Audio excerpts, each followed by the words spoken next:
সে আমাকে কালকে রাত লিটারেলি 1টা 2টা পর্যন্ত ব্যাটিং কিভাবে ধরতে হয় সেটা আমাকে ভিডিও কল থেকে শিখিয়ে দিয়েছে, বিকজ সে যেহেতু দেশে নেই, সে দেশের বাইরে।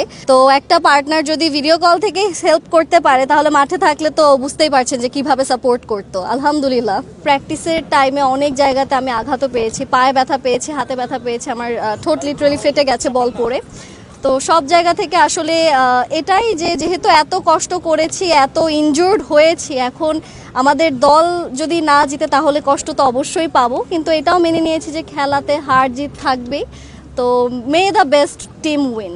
লাইট ক্যামেরা অ্যাকশন, ক্যামেরা তো আমাদের সামনেই আছে, তো এটা তো নাথিং নিউ। তো এর পাশাপাশি খেলাটাতে এখন একটু ভালো পারফরমেন্স দেখাতে হচ্ছে, কারণ আমি দেখেছি যে যেগুলো খারাপ খেলা হয় ওগুলোই আপনারা কেটে কেটে দিয়ে দেন, ভালোগুলো দিচ্ছেন না। মানুষ অনেক রকম কমেন্ট করছে যে কিভাবে বল করছে, কিন্তু আমার কাছে মনে হয় যে তাদের এটাও একটু বোঝা উচিত, কারণ আমরা কেউই হচ্ছে জাতীয় দলের খেলোয়াড় না, আমরা সবাই হচ্ছে গিয়ে টিভিতে আমাদের অন্য প্রফেশন ছেড়ে এখানে খেলছি শুধুমাত্র আমাদের প্রিয় দর্শক যারা আছেন তাদেরকে এন্টারটেইন করার জন্য। তো দর্শকের জায়গা থেকে তারা যদি এন্টারটেইন হয় বা তাদের একটা ফিডব্যাক থাকতেই পারে, সেটা আমরা একসেপ্ট করছি অ্যান্ড আমরা সেই জায়গাগুলো কারেকশন করার ট্রাই করছি। আমার সোশ্যাল মিডিয়ার মানুষ যারা এগুলো নিয়ে আলোচনা করছে তারা, আমি বিশ্বাস করি যে এগুলো তারা দুষ্টুমি করেই করছে।